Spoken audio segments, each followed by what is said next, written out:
Alhamdulillahi Rabbil Alamin. Rabbis samawati wa Rabbil Arshil Azim. Wa ashhadu an la ilaha illa Allah wahdahu la sharika lah. Wa ashhadu anna Muhammadan abduhu wa rasuluhu. قال الله جل جلاله يا أيها الذين آمنوا اتقوا الله حق تقاته ولا تموتن إلا وأنتم مسلمون إن أصدق الكلام كلام الله وخير هدي هدي محمد صلى الله عليه وسلم وشر الأمور محدثاتها وكل محدثة بدع وكل بدعة ضلالة. Falënderimet I takojnë Allahut Azza wa Jall, Zotit të Arshit Madhështor. Dëshmojmë se askush nuk meriton të adhurohet me drejt përveç Tij. Dëshmojmë dhe deklarojmë se Muhamedi sallallahu alaihi wasallam është robi I Allahut dhe I zgjedhur I Tij për mbar njerëzimin vula e pejgamberëve. Dëshmojmë se shembulli më I mirë që ka ardhur ndonjëherë për njerëzimin. Dëshmojmë se është rahmet, si thot Zoti, për gjithë krijesat në këtë botë. Dëshmojmë se drita e Tij nuk do të shuhet deri në ditën e Kiametit. Nuk ka dyshim se Allahu xhelle xhelalu I bën thirrje besimtarëve në Kur'anin Kerim, ju që besuat. Mos vdisni ndryshe vetëm se duke qenë besimtar në nështruar ndaj Zotit tuaj. Dhe gjithashtu nuk ka dyshim se fjala më e mirë është fjala Allahut, Kur'ani Kerim, dhe udhëzimi më I mirë është udhëzimi Muhamedit sallallahu alaihi wasallam. Punët më të shëmtuara në fenë e Zotit janë shpikjet që në humbje dhe humbja që në zjarr. Nderuar vëllezër dhe motra besimtarë dhe besimtare, nëse njeriu vërtet, apo shoqëria, apo një kombë, apo një shtet do të ketë shkaqet e suksesit, apo do të arrijë shkaqet e suksesit, patjetër që ai do të hedhë njerëzshikimin për gjatë historisë së njerëzimit, se cilët janë shkaqet që I kanë zhvilluar, I kanë çuar përpara civilizimet, dhe cilat janë shkaqet që I kanë shkatëruar civilizimet. Këtë kemi aq të qartë në Kur'anin Kerim në mënyrë precize. Jo vetëm në mënyrë precize, po të pagabueshme dhe të pakundërshtueshme. Sepse faktet historike kanë folur dhe janë shkruar. Kurse fjala Allahut Azza wa Jall na I rikujton neve ato, pikërisht që njeriu ta theksoj shkakun e zhvillimit, shkakun e suksesit, dhe të rigjej tek vetja e tij e shkruar atë shkakun e rënimit, ose shkaqet e rënimit. Shpeshherë njerëzit mendojnë se shkaqet e rënimit janë thjesht ekonomike, politike, ushtarake, gjeopolitike. Faktikisht ato lidhen radh parë me vetë njeriu, me marrëdhëniet e njeriu dhe shoqërisë me Zotin xhelle xhelaluhu. Dhe kemi thënë që ligjet e Allahut Azza wa Jall në rënien e qytetërimeve janë të qarta, ashtu siç kanë qenë të qarta dhe zhvillimet dhe integrimet dhe përparimi I tyre. Nderuar besimtarë dhe besimtare, ekonomia apo problemet gjeopolitike apo korrupsion janë fenomenet ose simptomat e një shoqërie që vuan. Por njeriu nëse nuk merret drejt për drejt me thelbin e tyre, nuk do ta kuptoj kurrë pse vuan një shoqëri, një familje, një farefis, një punë, një biznes e kështu me radhë. Kur njeriu largohet nga Zoti I tij dhe largohet nga drejtësia dhe e vërteta hyjnore, fillon rruga e shkatërimit. Dhe thelbi I parë I njerëzve, I shoqërive që rrëzohen, fillon direkt ke marrëdhënia e tyre me Zotin e gjithësisë. Kur e zëvendësojnë Zotin me krijesat dhe ligjet e Zotit me krijesat, dhe frikën dhe respektin ndaj Allahut dhe dashurinë e Tij me krijesat, dhe kur e bëjnë Zotin të barabartë me krijesat, atëherë pritet rënimin. Sepse njeriu ka barazuar krijuesin me krijesat, ligjvendësin me ata që shpikin ligje. atë që ka fuqinë e qiellit dhe tokës dhe pushtetin e qiellit dhe tokës me ata që kanë pushtet të kufizuar. Atëherë prit rënimi. Dhe kjo është shirku në Allahun, shokvënia e Zotit, në adhurim, në bindje, në ligjvendje, në pasim verbërisht, duke mos parë njeriu se qenia njerëzore sado që të arrijë perfeksionin e saj, në ligjet e saj, në teknologjinë e saj, në zgjedhjet e saj ka mangësi. Wa khuliqal insanu da'ifa. Dhe njeriu është krijuar i dobët, thot Allahu xhelle xhelalu. Pra, tek ai ndikojnë shkaqe që e humb njeriu veten drejtsinë, arsyetimin. Dhe ato janë të shumta. Prandaj dhe Zoti xhelle xhelalu thot në Kur'anin Kerim, nuk shkatërruam asnjë vendbanim pa pasur më përpara një paralajmërues, pra, një pejgamber, një këshillues, një udhëzues, një ndriçues të rrugës për të kuptuar njeriu që nuk ka ardhur në këtë botë vetëm të hajë, të pitë, pasurohet, të vdesi, pa lënë ose pa kuptuar thelbin dhe mesazhin se ka ardhur në këtë dynja. Prandaj në surën Yunus thot, Allahu nuk është i padrejtë ndaj njerëzve, por njerëzit i bën padrejtësi vetes tyre. Prandaj Kurani këtu rrëfen historinë e popujve të mëparshëm për treguar që neve duhet të mësojmë nga shkaqet e zhvillimit dhe të rënimit të lëvizimeve është arroganca kundërvënia ligjeve të Allahut dhe Zotit gjithësisë. Wa laqad ba'athna fi kulli ummatin rasula an ya'budu Allaha wajtanibu at-taghut. Dhe ne dërguam në çdo popull një të dërguar që u tha, adhurojeni Zotin tuaj dhe largojeni tagutit, adhurimi dikujt tjetër vend të Allahut, madhërimin e ligjeve dikujt tjetër vend ligjeve të Zotit e kështu me radhë. Prandaj njeriu duhet të kuptojë mesazhin e Kur'anit. Allahu thot, dhe ne dërguam në çdo popull pejgamber që u tha, adhuroni Zotin tuaj dhe largojeni tagutit. Disa Allahu udhëzoi dhe disa të tjerë u bën merit devijimit prandaj tyre. Ky ajet tregon se misioni i çdo pejgamberi është lufta ndaj të keqes së mbi të mëdhaja e idhujtarisë. Kur njeriu adhuron vetveten dhe bindjet e tij dhe zgjedhjet e tij mbi Zotin e gjithësisë, ai e ka shpallur veten Zot. Thot Allahu xhelle xhelalu mimma khati'atihim ughriqu fa udkhilu an-nar. Dhe kur tregon për popullin e Nuhut, për shkak të gjunave të tyre u mbytën dhe u shfarosën në futën zjarrin e xhehenemit. Thot Imam Ibn Kathiri rahimahullahu ta'ala për këtë ajet, pra shkaku kryesor i shkatërimit të popullit Nuhut ishte adhurimi i idhujve dhe refuzimi të tauhidit, njësimit të Zotit. Pejgamberi sallallahu alajhi wasallam thotë, drejta Allahut miro për ti është që të adhurojnë vetëm atë dhe mos t'i bëjnë atij shok në adhurim. Transmeton Buhari dhe Muslimi. Pra ky hadith tregon se shirku nuk është thjesht një mëkat, por cënon vetë themelin e marrëdhënies së njeriu me krijuesin. Shkaku i dytë i rënies dhe shkatërimit të civilizimit është mendja, madhësia dhe arroganca. Një ligj tjetër i pandryshueshëm për gjatë gjithë historisë është se Allahu xhelle xhelalu nuk e do mendjen madhësinë, e urren mendjen madhësinë.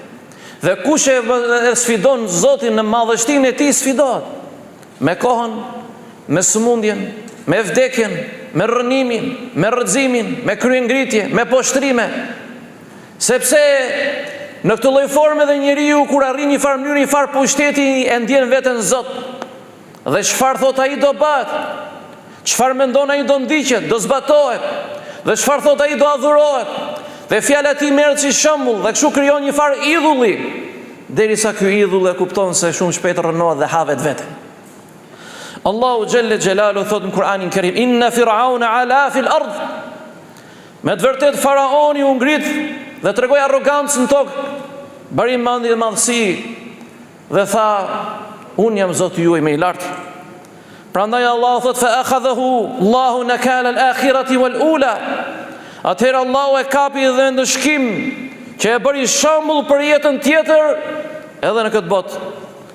Kështu që arroganca nuk është vetëm krenaria personale e individi, qytetari, pasaniku, politikani.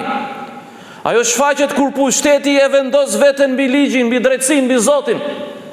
Kur pasuria e bën njeriu të përçmojë të tjerët, dhe kur një shoqëri beson se është e paprekshme, atëherë Allahu Azza wa Jalla sjell përmbysje. Pejgamberi sallallahu alajhi wasallam ka thënë: "Men kana fi qalbi mithqalat dharratin min kibr", nuk do të hyjë në xhenet ai i cili ka dhe një grimc atomi në zemrën e tij mendimallësi. Kështu që kur u pyet se njeriu pëlqen të ketë rroba të bukura, pra pejgamberi sa më pyet: "Ja Rasulullah, a është mendimallësi të vishësh bukur?" Tha: "Jo." Shikoni para kush udhëzohet me Mustafan sallallahu alaihi wasallam se çfarë thot. Mendimallësia është refuzimi i vërtetës dhe përçmimi i njerëzve. Dhe kjo është tipike e njerëzve arrogant, politikanëve, pasanikëve, atyre njerëzve të pamerituar që mendojnë se janë të paprekshëm në këtë dynja. Ky është përkufizimi i profetit alayhis salam rreth mendimallësisë. Të mos pranosh vërtetën dhe në çmosh krijesat e Allahut Azza wa Jall. Prandaj Ali ibn Abi Talib radhiyallahu ta'ala anhu thot: "Sa shumë njerëz i ka vrarë mendimallësia, ndërsa nuk kishin armik tjetër, thot, veç se vetes tyre." Prandaj si i thon këtij shkodran tan, nëse ty vetë jam qef. Ty vetë jam qef, se njeriu me mendimallësi arrogancë, kur ndjet i paprekshëm, i plot fuqishëm, ha kokën e tij, thot populli. Mosbindja ndaj pejgamberëve është një nga shkaqet e rrënimit dhe shkatrimit të civilizimeve. Historia e çdo populli në Kur'anin Kerim përsërit të njëjtin model. Profeti fton, shumica mohon, pastaj vjen ndëshkimi. Wa ma arsalna fi qaryatin min nabiyyin illa akhadhna ahlaha bil ba'sa'i wad dharra la'allahum yatadarra'un. Allahu akbar. Zoti është më i madh. Dhe ne nuk dërguam në asnjë qytet në një profet vetëm se i sprovuam banorët e atij vendi apo qyteti, vendbanimi me vështirësi dhe fatkesi që të përuleshin Zotit dhe pejgamberit tyre. A nuk u sprovua Nuhu alayhis salatu wassalam? A nuk u sprovua populli i tij dhe populli i Ibrahimit, populli i Musait, me të gjitha llojet e sprovave? Populli i Isait alayhis salam dhe nuk u sprovuan kurajshitët me Muhammedin sallallahu alaihi wasallam? Ku janë ata sot? Ku janë faraonët, mbretërit? Ku është Kisra i Persis? Apo Herakli i perandorisë romake dhe bizante? Ku janë popujt e qytetërimet e hershme? Janë pjesë e historisë e gërmadhave të harruar. Ngeli i drita Zotit dhe madhështia e tij. Dhe do të ngeli deri në ditën e Kiametit. Prandaj shumë prej popujve që nuk u penduan dhe u tallën me pejgamberët e Zotit, çfarë thanë? Ja hasrata ala al-ibad, ma ya'tihi min rasulin illa kanu bihi yastehzi'un. Sa keq për robërit, për popujt, nuk u vinte më para asnjë dërguar veç se talleshin me të. Dhe ja përmbysi Zoti pushtetin e tyre. Prandaj ky është një paralajmërim i përhershëm dhe i hershëm gjithashtu. Një mësim i historisë për njerëzit dhe popull qytetarë dhe ata që duan ndryshojnë vendin e tyre. Kur shoqëritë e kthejnë të vërtetën në objekt tallje dhe i nënvlerësojnë këshilluesit e sinqertë, ato i afrojnë shkatërrimit moral. Kush i quhen hoxhallarë tradhtar, iranian, serb, turq, arab, kines, antisemit, do të përpallet përpara Zotit dhe historisë kombit si jo vetëm tradhtar, por njerëz që vënë të shohin të vërtetën në sy, të korrupsionit galopant dhe dredhisë, dhe turpi dhe shkeles një kombi tërë, dhe shitjes një kombi të shoqëri dhe pronave tëra, në emër të integrimit, zhvillimit, ekonomisë, duke të kurve pralla termash dhe luft gënjeshtrash, do të përballet jo nga ne, jo, se ne jemi njerëz thjesht, por me zërimin e një kombi tërë, dhe kush nuk merr mësim nga zemërimi i popujve, le të ja hapi varrin vetes para e ka të ardhmen e tij. Kjo nuk do të thotë se ne kërcënojmë njerëzit, jo.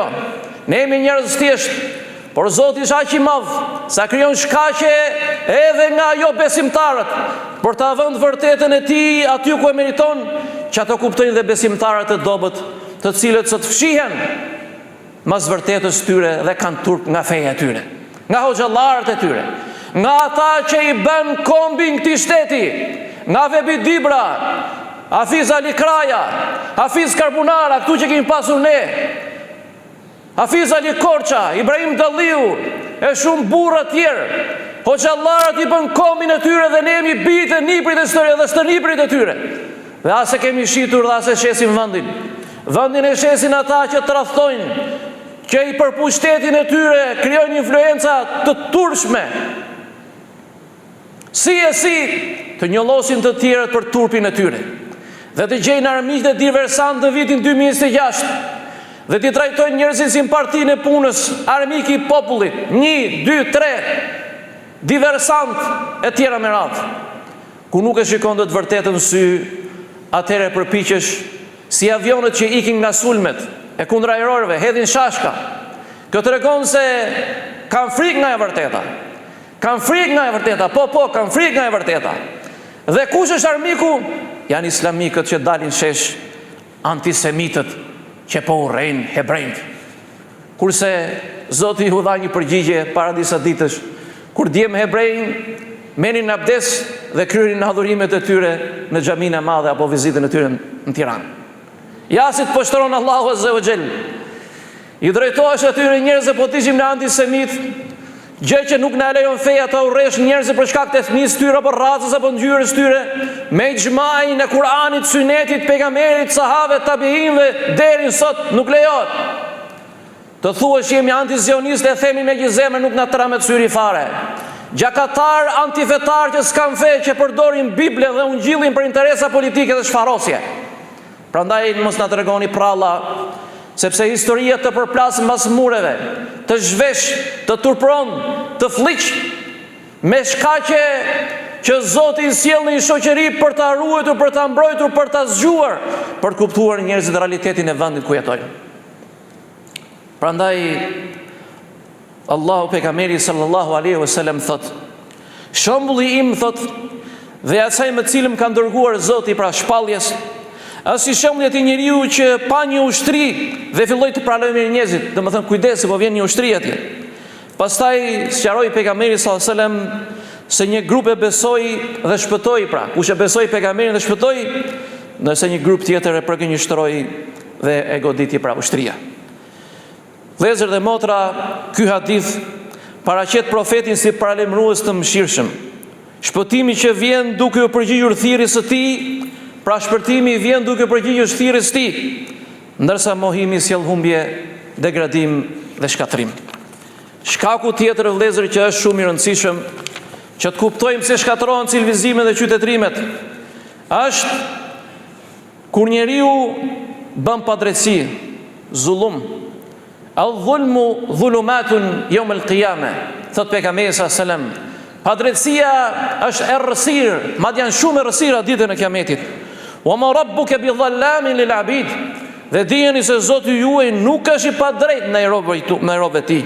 Inna Allaha la yuhibbu adh-dhalimin. E kështu që Allahu thot, Allah nuk i doron zullumqtarët.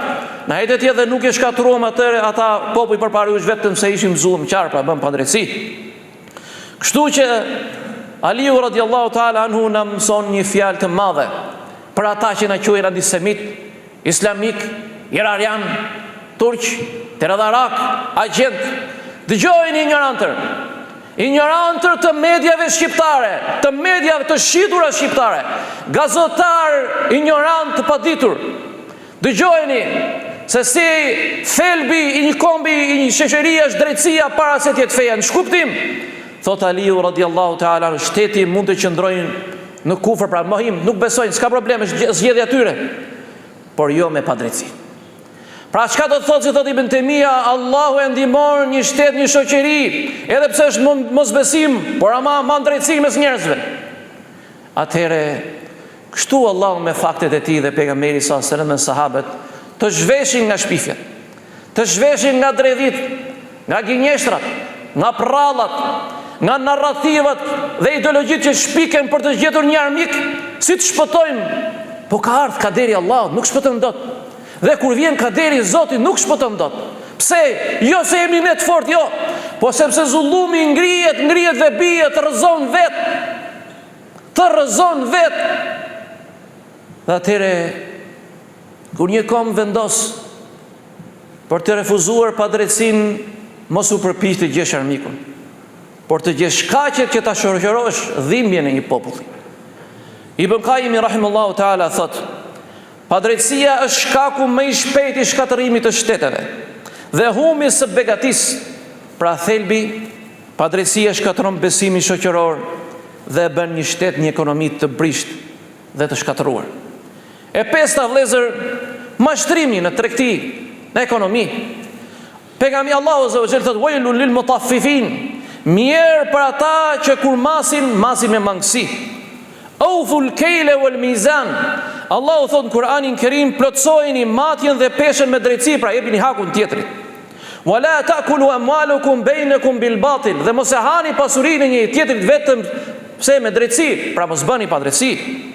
Kështu që i dërguari i Zotit hyri në një treg dhe tha: "Lejse minna men ghashana, o lejse men ghashana fe lejse minna." Pasi e futi dorën në i thes me grur, nxori grurin e njom si për të thati dhe tha: "Nuk është prej nesh ai që na mashtron, por ai që mashtron një kom të tërë, me lloj-lloj makinacionesh, me lloj-lloj ligjesh, termash, formash, mënyrash, e mbulon mediatikisht, e mbulon me gazetar, me pseudo-analist, nga jashtë, nga brenda, e zbukuron, i fusin lule, parfume, me pamje fotografi, thua ti kemi hyrë në parajs." Allahu demaskon. Pasha Zotit sikur mos të ekzistonin fare musliman në këtë kom. Allahu do të çonte ushtritë e tij, me hikmetin e tij, me drejtsinë e tij, me urtësinë, ti demaskon të gënjeshtarët, o vëllezër. "Wala ya'lamu junuda rabbika illa hu", dhe nuk i dri se sa shumë janë ushtritë e Zotit vetëm se ai. Pa nuk e ndihmuan shumë Kurejsh, i dhujtar pejgamberin sallallahu alajhi wasallam, a nuk ishte gjyshi i tij, xhaxhai i tij, ata që nxorën nga Mekka, ata që luftuan në luftën e Khajberit dhe Hendekut, kishte një pjesë për tyre ishin jo besimtar. E ndihmuan pejgamberin sallallahu alajhi wasallam se ishin njerëz me parime, ishin njerëz që ishin manin drejtësi. Edhe pse nuk besonin, po besonin ke vlerat e përbashkëta e shoqërie, drejtësia, prona, familja, nderi, gjaku. Sot në kohët moderne futet edhe kombi dhe vendi ku ne jetojmë. Kështu që të nderuar politikan, gazetar, mendimtar, analist, të shitur, si thot populli, sufllaqexhi, ju nuk keni hallin e kombit dhe vendit, se po të kishit hallin e kombit, të gjithë i keni faktet se çka korrupsioni ka vendi jon. Se sa shumë e shitur toka jon. Se sa shumë pronare gjysher, 4 gjysher nuk janë varrosur në tokat e tyre, po në tokat e huaja. Se sa shumë gjykatat tona e kanë vullën e padrejtësisë gati para se të vënë drejtësi. Dhe këtu nuk i përfshim gjithë, se është padrejtësi. Prandaj, kur përpiqesh ta mbulosh diellin me re të rreme dhe ta mbulosh hënën me fortuna qorre, Allahu e forcon më shumë dritën e tij. Dhe e shkëlqen dritën e hënës, madje e zbukuroi qiellin me hyje, li kej tehtedu, që ju të udhëzoheni. Dhe hyjet e shoqërisë janë njerëzit e mendjen dritur, dietarët, intelektualët, hoxhallar apo jo hoxhallar, që udhëzojnë njerëzit tek e drejta, tek e vërteta dhe mbajnë drejtsinë në shoqëri. Elusim Allahun e falë gjuna dhe gabimet, na forcojnë fenë e tij dhe të na ruajë nga sherrri i gënjeshtarëve që ndërtojnë gënjeshtra si ata që përpiqen të fshihen apo të strehohen ke shtëpia mirimangës. E si thot Allahu në Kur'anin Kerim, dhe dije se shtëpia më e dobët është shtëpia mirimangës. Alhamdulillah, sallallahu nabina Muhammad. Alhamdulillahi rabbil alamin. Wassalatu wassalamu ala khayril bariyati nabiyina Muhammadin wa ala alihi wa sahbihi ajma'in. Falënderimi tek Allahu azza wa jall. Paqja lavdërimi i tij qoftë me vullën e pejgamberëve Muhammedin alayhi salatu wassalam, familjen dhe shokët e tij, dhe gjithë ata që pasojnë atë deri në fundin e kësaj bote. Thot Umeri radiallahu ta'ala anhu, nuk ka bereqet në një popull ku përhapet mashtrimi. Dhe kështu Imam Taberiu ka thënë, padrejtësia në tregti është nga shkaqet e humbjes së begatisë dhe rrënimit të shoqërisë. Thelbi o vëllezër është ekonomia pa drejtësi shndrohet në krizë. Humbet besimi ndis njerëzve dhe fillojnë njerëzit han njëri tjetrin për mbijetesë. Bëjnë dredhim ndaj njëri tjetrit për mbijetesë. E gjashta, korrupsioni dhe keqpërdorimi i pasurisë është nga shkaqet e rrëzimit një shoqërie. Wala tu'tu sufaha amwalakum. Mos u jepni njerëzit pa aftë pasurinë tuaj. Sufaha janë njerëz mendje lehtë, Pse Allahu i ndalon prindërit, xhaxhallarat apo ata që janë kujdesën për jetimët, që njerëzve mendje let mos t'u japin pasurinë, sepse ai nuk e di vlerën e paras. E mundit e djersës që ka derdhur babai i tij për ta ruajtur. Që sa i thjesht, mos e edhe se është pasuria e tij, po ai akoma nuk di të bëj tregtim me të, nuk di ta menaxhoj pasurinë e tij. Ja ndaloi Allahu azza wa jall përgjegjësve që të ruhet amaneti i pasurisë. Që kur të piqet, t'i kthehet pasuria e tij njeriu dhe të di ta menaxhoj pasurinë e vet. Prandaj kej la yakunu dawlatan bayna al-aghniya'i minkum. Sa i laç është Kurani për zullumqtarët. Sa i laç është Kurani për besimtarët. Sa i laç është Kurani për arrogantët. Sa i laç është Kurani për politikanët. Sa i laç është Kurani për ekonomistët, për shoqëritë, për civilizimet, për kombet. Dgjoni vëllezër dhe motra. Kështu që pasuria mos qarkulloj vetëm mes të pasurve. Trima, tregtar, oligark, që keni zgjedhur të ndani kombin me copa. Këtë qytet e kam unë, këtë qytet e ka ai, këtë qytet e ka miku filan partie, këtë qytet e ka miku filan partie. Dhe kur hoxha ju i shumë i thjesht modest ju thoshte, do na vi radha neve, qesin çuna tan. Jo hoxha, do na vi radha. Sepse popujt e vegjël e kanë fatin të tillë që nuk ndërtojnë narracion, ideologji të fortë për ta mbrojtur vendin ekonomi, e kanë rrallën për zhdukje, po jo me luftë, me shpopullim, me shkatrim ekonomik, me shkatrimin e arsimit. Pastaj duke u futur njerëz që kanë nevojë për punë, kemi nevojë për krah pune, i sollën të huaj, nuk ka asgjë të keqe, që të lloj feja apo kombi qofshi, nuk ka asgjë të keqe vëllezër. Pastaj i sollën miliarderët. Po i sollën nga i qeveri, nga i kombi vetëm, nga i kom që vjedh kombet e tjera, nga i grup njerëzish që vjedh tokat e tjerëve dhe nga i kom që vjedh popujt e tjerëve, që vjedh popujt e botës. Sepse kur je i dobët dhe i shitur vetë, i korruptuar, do përpiqesh të gjesh rrugdalje, dhe e gjen rrugdalje ke shejtant, por e gjen me terma të bukur, zhvillim, ekonomi, integrim, ekonomi e fortë. Por ja që Zoti demaskon me kalimin e kohës, prandaj që Allahu nuk e shfidon dot askush në pushtetin e tij. Vëllezër dhe motra, thot pejgamberi sallallahu alaihi wasallam, Allahu e urren për ju thashë themet, qila wa qala, thuhet. Humbjen e pasurisë dhe pyetjet e tepërta. Po pse e urren humbjen e pasurisë? Sepse njeriu e ka bërë Zoti atë si mjet mbijetese, që njerëzit dhe pasuria, tregtia të qarkullojë midis njerëzve, popujve, shteteve, që të zhvillohet shoqëria dhe jo të bëhet monopoli i grushti njerëzve, që e mbajnë popullin e tyre me pikatore, me bukë, dhe tallet dhe thot, ja kam rritur pensionin 5.000 lekë. Edhe u njall pleqëria e shkret. Me 5.000 lekë u shëruan plagët e shoqërisë, sepse ne kemi përjetuar dhe kemi pranuar këtë lloj nderimi, shtypja tek baballarët dhe nënat tona. Më dha 5.000 lekë, kurse ata në xhepat e tyre nuk dihet se sa para kanë. Sa ju kam thënë më përpara, nuk dihet se sa pastrus apo kuzhinier që kanë pasur për shtëpia, u vjedhin lekët dhe ata nuk e dinë që u kanë vjedhur lekët. Më vëllezër, ne vërtet jemi hoxhallar. Por takohemi me qindra njerëz, me qindra eksperiencë në ditë, me të kategorive të ndryshme, niveleve të ndryshme. Na tregojnë halle, ngjarje të ndryshme, faktet pa mohueshme.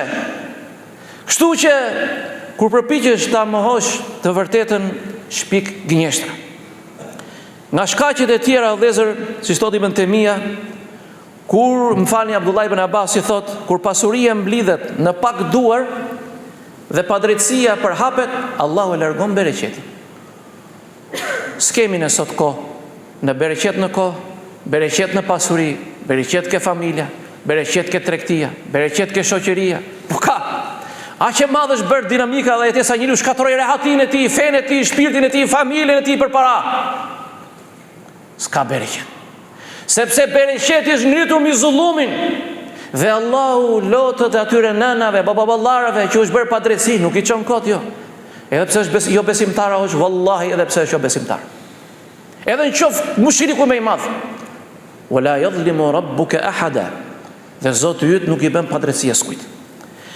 Prandaj Ibn Temia tha, kur pasuria përdoret për padrejtësi, ajo bëhet shkak shkatërrimi dhe jo begatie. Thelbi, Korrupsioni e prish shtetin nga brenda. Padrejtësia, pasuria pa padrejtësi sjell krizë sociale. E shtatët, degenerimi moral. Wala taqrabu zina innahu kana fahishatan wa sa'a sabila. Mos ju afroni imoraliteti, thot Allahu, zina, sepse ajo është thurje dhe rrugë e keqe. Dhahara al-fasadu fil barri wal bahri bima kasabat aydi an-nas. U shfaqe keqja, prishja në qiell dhe në tokë, thot Allahu azza wa jall, për shkak të asaj që punuan njerëzit me duart e tyre. Dhe kështu i bëm që ta shijojnë një pjesë asaj zullumi që punuan me duart e tyre. A nuk është realitet që ne po vuajmë sot në shumë aspekte? Po vuajmë, vëllezër, sepse na u bën natyrshme e keqja, nderi i njerëzve, pasuria e njerëzve, toka e tyre, prona e tyre, gjaku i tyre. Pra në shumë ngjarje që keni parë në familje, në farefisë, kemi mbyll gojën, ç'po më duhet mu? Ç'po s'ka rënë mu halli? Ja që të erdhi halli në shpitate, tek vajza jote, te toka jote, te baba yt, te nëna jote, ke vlla jote, ke komshiu jote, të erdhi radha. Të erdhi radha te kombi yt. A ç'a duhet ne me Palestinën? Ç'fu kemi ne? Të erdhi radha. Erdhën këtu ata. Erdhën ata, ja blerë, do ta blenë Shqipërinë, ndoshta edhe mos ta me kanë blerë. Edhe ju rrini. Kur thot, ku është kjo toka këtu? Ne kemi qenë, tha ajo, pseudo, ne kemi qenë Shqipëri, tha ajo, historianja që fliste Shqip nga Izraeli apo nga Shqipëria, nga Vlora. Kemi qenë këtu, ne tha, kemi qenë 9%, 80%, tha, kemi qenë hebrejnë Vlorë, tha. Allahu Akbar. Na donin çifutët dhe këtu. Po të gjithë din ku ka ardhur çifutët këtu. Fermanet e Perëndërisë Osmane janë nga më të saktat precize në botë. Data, ngjarja ku e kufizuar shtëpia, në Kodër, mal, në fush, mal, i kanë ditë. Ka qenë një vetëm një pakicë vëllezër e ardhur në Shqipëri. Dhe ata thonë që ne kemi qenë këtu. Nuk po mburr veten në vëllezër, po thjesht unë lexoj përpiqem lexoj çfarë thot bota, çfarë thonë njerëzit e mendur kësaj bote. Erdhi radha shqiptarëve. Erdhi radha neve. Mos u mërzisni kur të vike porta ja të thotë shalom. Dilë se shtoka ime ka qenë gjyshi im të, po si ere gjyshi jotë, unë jam i lirë, Allah, kam 2-3 mijë vjetu. Po, ne kemi qenë para i lirëve, dilni. Dilni se neve, dhe kështu ata vëllezër, shpikin fakte, degenerojnë shoqërinë, i lodhin njerëzit, i lënë të varfër, të dobët, për bukën e gojës, që të bëjnë si shbën administrata sot, po ç'po më duhet më hoq, flasim dot. Folën për spitalin, të Allahu të shpërbleft, të akonin njerëz në rrugë, po pse s'fleti tash? Na heqin nga puna, hoq, ta nuk flasim dot. Një like sa bëjmë dot. Po pse emër vëllezër? Pse emër populli nderuar deri në këtë grad? Pse ta pranojmë poshtërimin deri në këtë grad? Por të ngrihesh kundër qeverisë nuk do thotë të jesh kundër kombit tënd, o vëllezër, kundër interesave të vendit tënd. Po do thotë të ngrihesh kundër keq qeverisjes, jo individëve. Individët ikin dhe vinë. Kur është kundër shkatërimit, kundër degradimit. Prandaj, mos u habisni kur t'i shihni ata kapelezit që thot dil që këtu se ka qenë gjyshi im këtu para 2000 vjetësh. Allahu azza wa jall e pa e ndaloi zullumin. Thot pejgamberi sa se kur një popull shfaqet immoraliteti hapur zinaja, kur vëria e thot gjyshrit tan, do të përhapën smundje që nuk kanë ekzistuar më parë. Në hadith tjetër si keni dëgjuar as ju as baballarët tuaj. Dhe kjo është e vërtetë. Prandaj Ibn Mesudi thot, kur mëkati bëhet i zakonshëm, zemrat vdesin ngadalë. Ibn Qayyim rahimullahu taala thot, kur morali rënohet edhe siguria. Dhe shoqëria humb stabilitetin e saj. Thelbi është, morali është thelbi, themeli i shoqërisë. Kur prishet morali, prishet edhe besimi social. Është pak e gjatë vëllezër, po është e rëndësishme. E teta, ndryshimi i ligjit të Zotit. Dhe marrja e ligjeve njerëzore si të përsosura. Prandaj ta ndryshojnë nga 2 vjet, nga 3 vjet, nga 6 vjet, hiq ligje, vër ligje, se janë të mangëta. Njeriu me arrogancën e tij përpiqet që me ligjet e tij t'i thotë Zoti ti e ke gabim, ne kemi drejt. Sepse filozofia neoliberale, filozofia materialiste, Zot ka veten, nuk ka Allahun. Nuk njeh gjë të shenjtë, ç'është ky Allahu, Muhamedi, Krishti, ç'a janë këto që thoni ju? Njeriu u bën këtë. Ligjet, origjina e ligjeve në botë janë ligjet e fesë. Nga Teurati, nga Ungjilli, nga Kurani dhe nga shkollat tona juridike, siç kanë disa shtete në disa degë të tyre si Franca, Algjeria, madje Anglia, vetë Shtetet e Bashkuara të Amerikës. por janë trajtuar në forma të mënyra ndryshme. Dhe na tregojnë pralla neve për ligjet e tyre. Allahu Azza wa Jall thot: "Wa man lam yahkum bima anzala Allah fa ulaika humul kafirun." Dhe kush nuk gjykon me atë që ka zbritur Zoti, ata janë mohues. Afa hukm al-jahiliyati yabghun? Ti kur I thua mos se është haram, çesh që në vitin 2026 haram. Emri është haram. Çendo njeriu, pra ata nuk po pyesin me as për teorinë e Machiavellit, që justifikohet çdo gjë. Qëllimi justifikon çdo gjë, vetëm rrëmbe. Sa ata nuk po e pyesin me, se kanë as atë ligjme. Prandaj Allahu thotë, a mos vallë ata kërkojnë gjykimin e ignorancës, xahilietit. Pejgamberi sa selam ka thënë gjykimi I drejtë në një hadith që transmetohet është një ditë e drejtësisë për një orë më I vlefshëm se 60 vjet adhurim. Aliu thotë e vërteta nuk matet me njerëzit, por njerëzit maten me të vërtetën. Imam Ibn Taymija rahimahullahu taala thotë kur ligji I Allahut zëvendësohet, prishet drejtësia dhe hapet dera e tiranisë. Thelbi, ligji I Allahut është themeli I drejtësisë. Zëvendësimi I tij sjell kaos dhe moral, politik, social, çat vëni emri çat doni. Është shkatrim për kombet. E nënta braktisja e urdhërimit për të mirën, ndalimin nga e keqja. Sa njerëz ndoshta me drejt pa drejt kanë mos ngrini zërin. Rrini ju xhallarët atje ke xhamiet. Ç'pun keni ju atje? Rrini atje. Se kanë privat kombin këta. Edhe tokat I kanë private, edhe mediat vërtet I kanë private. Rrini. Mirë po kur të fel prifti, kur flet në një intelektual, të njëjtat fjalë që I thot hoxha, duar tërkite, bravo, bravo pastor, sa bukur e the pastor, bravo analist, bravo gazetar, kur flet hoxha turk, arab, I kam dhe nga ke ardhur. Pashallahu në zëvgjën majnë ma që po e them, katolik qofshit, ortodoks qofshit, ateist qofshit, qifut qofshit, ne jemi shqiptare, birë shqiptare, që këtu dhe para I lirve dhe mbas I lirve dhe një ditën e kiametit. Këtu nga ka kriju Allahu azogje. Këtu nga ka kriju Zoti. S'kemi që t'i bëjmë, këtu nga ka kriju Zoti neve. Dhe ne jemi tokën tonë, nuk e rrëmbym dikujt. Shikoni ata, shalom, shalom që për rrëmbejnë tokat. Shikoni oligarkët, ata pseudo nacionalistët që e vodhën kombin. Nuk u erdhje keqja nga xhallarat, as nga muslimanët, por nga pseudo patriotët, mashtrusët, gënjestarët, serbët e vërtet brenda kombit, hajdutët e vërtet, grekët e vërtet, iranianët e vërtet ata janë. Dhe I drejtohesh atyre njerëzve thjesht që mezi majnë barku me bukë, mezi ushqen, dhe I thua antisemit, terrorist, iranian, kanë hurë aty agenturat. Doli Karapuço, që sa tjerë, po shqetësohem, tha Grida Duma. Antisemitizmi. Allahu Akbar. Asu nuk ishim ne nipat e gjyshve tanë që I matëm me bukat a njerëz, se nuk e dërzuam nazizmit. Sepse ne ditë bëjmë dallimi midis feve dhe kombeve dhe ideologjive.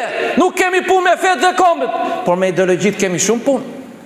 Me ideologjit vrasëse, shkatërruese, degraduese, denigruse, degeneruse, kemi shumë punë me ta. Wallahi, si kur të më pushkatonin 1 milion vjet, sa herë që të mjep të Zoti shpirt, aq herë do flas. Dhe këtu nuk është çështje personale midis nesh dhe tysh, është çështje ekzistenciale. Është çështje ekzistenciale të I komit, e një vendi, të I shoqërie, që po të kurret nga largimi, nga rinia që s'ka shpresë, nga pleqë që presin fëmijët e tyre nga imigrimi, nga pleqë që janë nga 20 vjet, 40 vjet në përgjyqje, s'marrin tokat e tyre, dhe vin çufot dhe thot, shalom, kam ardhur për biznes, tu ka qenë gjyshi im, ik Hasan, se erdha unë, Levi, do marrë tokën tate. Allahu Akbar, pashallahu azza wa jall, s'keni për ta marrë tokën tonë. Edhe në qofshim ne të pafuqishëm, as tokën tonë, as vendin tonë, as gjethet e pemëve tona, inshallahu taala. Ju vendosni keni planet e juja, dhe populli ka planet e veta, dhe Zoti mbi të gjitha ka planet e veta. Ju keni paratë e juja, keni ushtritë e juja, keni mjetet tuaja. S'po sfidoni një kom të tërë, një popull hallexhi që mezi ushqet. Por priteni se nuk do ta mbylli gojën dot popullit e njerëzve. Pashallahu, nuk do ta mbylli dot gojën. Zgjidhja nuk është të akuzosh të shpifësh njerëzit e thjesht, po të gjesh zgjidhje, të vësh rregulla, të vësh ligje, që të paktën marrin këta njerëz popullin e hakun e vet, populli shqiptar. Jo, vëllezër, ata nuk e pranojnë dot. Se janë të kapur nga gjitha krahët, nga gangsterët, nga krimi organizuar, nga droga, nga gjitha gjërat. janë të kapur, kështu që për të shpërtuar kapjes shkojnë shtet më shtet, ambasadë më ambasadë që t'i mbrojnë. Dhe kështu që grupet e interesit duke parë këta lloj ignorantësh, këta lloj tradhtarësh, këta lloj të shiturish, këta lloj të korruptuarish, thot Saranda atje ka qenë gjyshi im. Mirë, gjyshi jot ka qenë. Unë po ironizoj pak, po ky është realitet. Ky është realitet. Po ironizoj pak, po ky është realitet. Kështu që prandaj ata zgjedhin këto lloj formesh dhe mënyrash kur braktisë urdhërimin për të mirë dhe ndalimin nga e keqja, prit pasojat. Apo e thot hoxha këtë? Jo, pashallah në zërgjel. Në asnjë hutbe. Në asnjë hutbe për 5 vjet kur nuk kam shpiruar mendimin tim në hutbe. Ajet Kurani, tefsir nga dietarët e tefsirit, ose nga fjala profetit, ose nga fjala e sahabët, ose nga fjala e dietarëve apo tabiinëve që kanë punuar me këto rregulla dhe kushte. Dhe jo me mendjen time. Kur nuk ja loj vetes gjë të tillë. Prandaj mos keni frikë nga xhallarët, ju betohem, xhallarët dhe besimtarët musliman janë njerëzit që japin më shumë siguri këtij vendi. Dhe unë sfidoj ata me të gjitha të mirë. Dhe nuk është çudi që të gjeni budallah, ne pseudo musliman dhe ta fusin nëpër turma të bëjnë ai gjë, nuk është çudi. Dhe dalin, që tham, ju parlemruan. Si erdhi ajo spionja nga Kosova. Erdhi ajo me urdhën e këtyre lanat të futesh, tak edhe ja iraniani ku qeka. Po kush i ha këto më pashallah? Po pse më kaq budallëni dini popullin ju? Kaq budallëni dini njerëzit ju? Ora shoqëri Zoti lexon, kjo shoqëri ai sa lexon, shikon, studion, mendon, kontrollon. Por dhe vetë shteti, policia, sigurimi e di që s'ka lidhje fare askush. Mund të jenë një individ që mund të kenë interes sektura, po një popull nuk e ngren dot 5 veta, as 10 veta, as 3 agjentura. 100.000 veta, 50.000 veta në shes ndërto kush? Është zullumi se po t'i japësh lirinë e shpresës dhe fjalës atyre që keni punojës shteti sot. Të thosh mos keni çani kokën, të ngrihet një kombi tërë të rrezon. Edhe atyre u ka vajtur në mend hundjes arroganca pushtetarëve tanë. Që çdo ditë dalin më të pasur, sa që po t'i pyes sa lekë rri mendohet një javë që nuk e di thot. Edhe në fund fare nuk ta jep dot shifrën se nuk e di. Nuk e di. Prandaj braktisja e urdhërimit për mirë, ndalimin e keqe ka pasoja. Kuntum khayra ummatin ukhrijat lin-nasi ta'muruna bil ma'rufi wa tanhauna 'anil munkari tu'minuna billah. Jeni populli më i mirë që ka ardhur një për njerëzimin, urdhoni për të mirë, ndaloni nga e keqja dhe besonin Allahun. Lu'ina alladhina kafaru min bani Israil. Alladhina çfarë? Alladhina kanu la yantahnahuna 'anil munkari fa'alu. U mallkuan ata nga konteksti historik, nga bani Israilët. Pse? Sepse nuk ndalonin njëri tjetrin nga e keqja që bën. Thot pejgamberi sallallahu alajhi wasallam, kur njerëzit e shohin të keqen dhe nuk e ndryshojnë atë, Allahu do t'i përfshijë të gjithë me një ndëshkim. A nuk na përfshiu në ndëshkimi i korrupsionit, ndëshkimi i gjykatave që funksionojnë, ndëshkimi i padrejtësive në tregti, në ekonomi, në familje, në shoqëri? Po, vëllezër, na përfshiu. Na përfshiu sepse ne pranuam këtë të keqe. Jetuam, u naturalizuam me të. Dhe kur vritet fitra, natyrshmëria e sulmit ndaj të keqes, refuzimit të keqes, prandaj dhe ne themi se po varja hoç keqet, do shjem. Ja pa erdhi kohë që edhe ti dhe unë ndoshta del nga shtëpia jote, se do vinë vëllezërit tan, shalom, shalom. Pastaj Zoti Xhelle Xhelalu tregon se kur e keqja, thot Ebu Bekri, nuk ndalohet, më falni, ajo bëhet e zakonshme dhe pastaj e pranueshme. Thot Kurtubiu rahimahullahu taala, lënia e urdhërimit për mirë dhe ndalimit nga e keqja është fillimi i shkatërimit të moralit publik dhe humbjes së mbrojtjes hyjnore. Pra ne jemi zhveshur nga mbrojtja hyjnore, se vetë ne nuk po duam hakun. Dhe kushdo hoxh na ka gjetë dhe belaja me këta menhexhit, se del hoxha flet thot menhexhi, çfarë lidhje ka menhexhi këtu me këta menhexhistat? Allahu ekber, vëllezër, nuk duke mos bërë dallimin midis shoqërie me ligje laike dhe pris laik dhe me shoqërie islame. Fare se bëjnë dallim. E ignorojnë fare këtë. Derisa t'ia bëjnë gjilbërën vajzës në atit menhexhit edhe thot, babi unë jam burr sot, nuk jam me grua. Ç'ti themi në këtyre me? Ç'a ti themi menhexhit me? Ignorancës dhe paditurisë. Prandaj vëllezër dhe motra, mos mirënjohje dhe përçarja është shkak shkatërimi. Wa in ta'adhana rabbukum la in shakartum la zidannakum wa la in kafartum in adhabi lashadid. Nëse jeni mirënjohës vëllezër, Zoti do t'ju shtojë bagatitë dhe mirësitë, dhe nëse mohoni, Allahu azza wa jall do t'ju sjellë ndëshkimin e ashpër. Prandaj thot wala tanaza'u fatafshalu fatadhhaba rihukum. Kështu që mos u përçani o besimtar, përndryshe do të dobësoni, do të humbi fuqia juaj. Elusim Allahun na falë gjuna dhe gabimet. Elusim Allahun na ndihmoj. Elusim Allahun na shpëtoj nga lloj dredhije, bokurthi. Elusim Allahun na forcoj. Elusim Allahun na forcoj. Elusim Allahun na forcoj, na zbukuroj imanin, na zbukuroj fen, na zbukuroj vendin me njerëz fisnik. Elusim Allahun të udhëzoj këta politikanë tan. Elusim Allahun të udhëzoj këta mediat tona të nderuara. Elusim Allahun të udhëzoj qytetarët tan. Elusim Allahun na ruaj nga çdo e keqe që duket dhe nuk duket. Elusim Allahun na ruaj nga çdo e keqe që duket dhe nuk duket. Elusim Allahun na ruaj çdo lloj kurthi dhe çdo lloj dredhie që duket dhe nuk duket. O Zot, ti e mbrojtësi jon, ne jemi të pafuqishëm, ne nuk kemi gjykata, as polic, as prokuror ya Rabbel Alamin. O Zot, ne nuk kemi as para, as pushtet, as media.